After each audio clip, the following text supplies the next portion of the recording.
Aminata Haïdara, journaliste pour Africulture, nous a rejoint. Aminata, vous avez choisi de nous faire découvrir le nouveau roman de Mohamed Mbougar Sarr, Silence du cœur.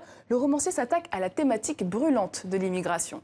Oui, en effet, Silence du cœur, c'est le deuxième roman de l'écrivain Mbougar Sarr, Mohamed Mbougar Sarr, et qui nous parle de l'immigration irrégulière de l'Afrique vers l'Europe.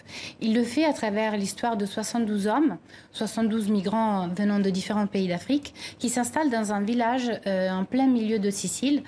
Et en fait, il le fait à travers leur passé, leur présent. Il s'occupe de décrypter leurs sentiments, leur quotidien. C'est très important parce qu'il arrête d'avoir la vision que souvent on peut trouver chez d'autres écrivains. Il nous propose un regard plus intime. Voilà, c'est pas une masse indifférenciée, mais c'est vraiment un regard intime sur leur parcours personnel, sur les ressentis aussi des locaux siciliens.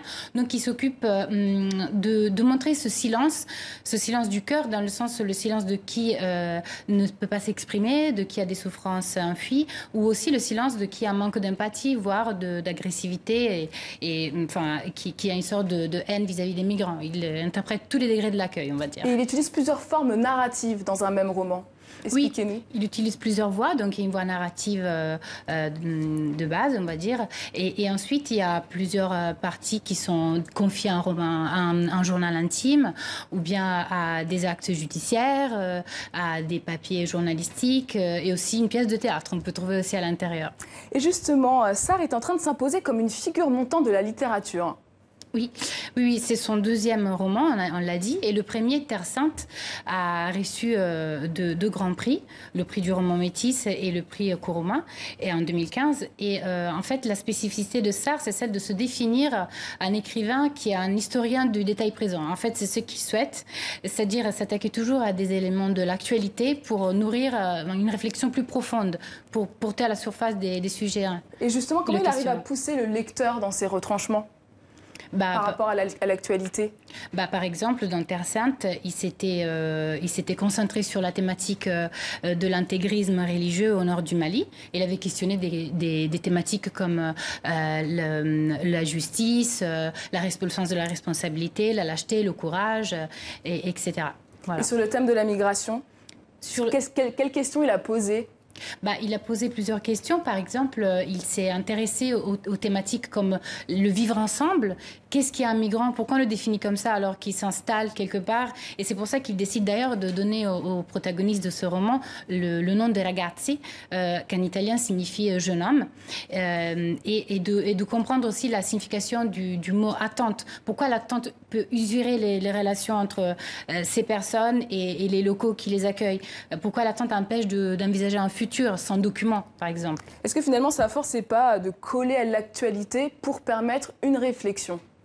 Exactement, oui, c'est ce qu'il a toujours fait et c'est ce qui lui intéresse le plus, c'est ça, de vraiment s'attacher aux détails. Si Sarr a une obsession, il le disait d'ailleurs il n'y a pas longtemps lors d'une table ronde, c'est celle de s'attacher aux détails de façon obsessionnelle, les détails de l'histoire pour développer, comme je l'ai dit, des thématiques actuelles. Et c'est une démarche de plus en plus actuelle chez les écrivains?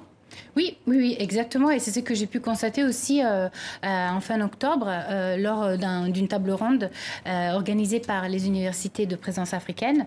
Dans cette table ronde, Sarr notamment expliquait, avec d'autres écrivains, l'importance d'avoir toujours un regard entre la proximité et la distance aussi vis-à-vis des sujets du sujet migratoire et des sujets qu'il incarne. Et j'aimerais à ce propos citer une phrase qu'il a dit.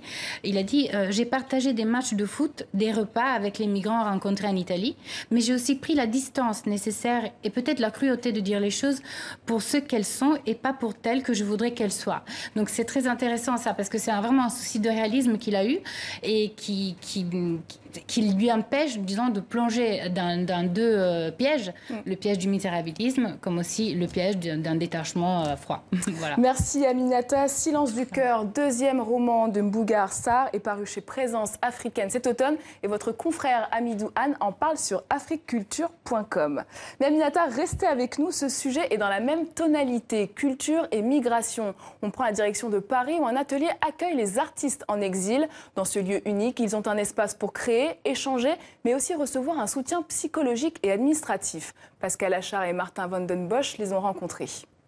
Je suis le fils d'un sans-papier. Je suis la fille sans papier. Je suis la mère de famille sans papier. Je suis l'âme vivante des sans-papiers qui ont péri dans le bleu. Parce que le prix de la liberté peut coûter jusqu'à l'âme, je suis sans papier. Et vous, qui êtes-vous? Son portrait, son identité, tracée avec ces mots. Le poète soudanais Mohamed Nourouana a enfin trouvé ici, à l'Atelier des artistes en exil, un espace pour créer, s'exprimer. J'ai des amis qui m'ont contacté parce que j'écrivais souvent sur Facebook, sur les réseaux sociaux. Et il y a beaucoup de personnes qui lisaient, qui étaient touchées par la poésie que je postais. Du coup, je me suis installé avec d'autres artistes, j'ai fait des connaissances et c'est devenu une deuxième maison pour moi. Une deuxième maison et un lieu associatif unique, ouvert en septembre dernier, qui occupe tout l'étage d'un immeuble parisien désaffecté. Ici, une centaine d'artistes de tous horizons sont accompagnés dans leur processus de création. Le point commun, ce sont tous des artistes en exil. Donc l'exil sous-entend tous les statuts possibles. Tous les artistes sont les bienvenus. Les artistes se partagent en journée la dizaine d'ateliers, studios d'enregistrement et de répétition mis à leur disposition par l'association Emmaüs. Le but est de leur donner une visibilité, mais aussi de les aider dans leur parcours de vie. Accompagner un artiste en exil, c'est d'abord accompagner quelqu'un qui est en exil.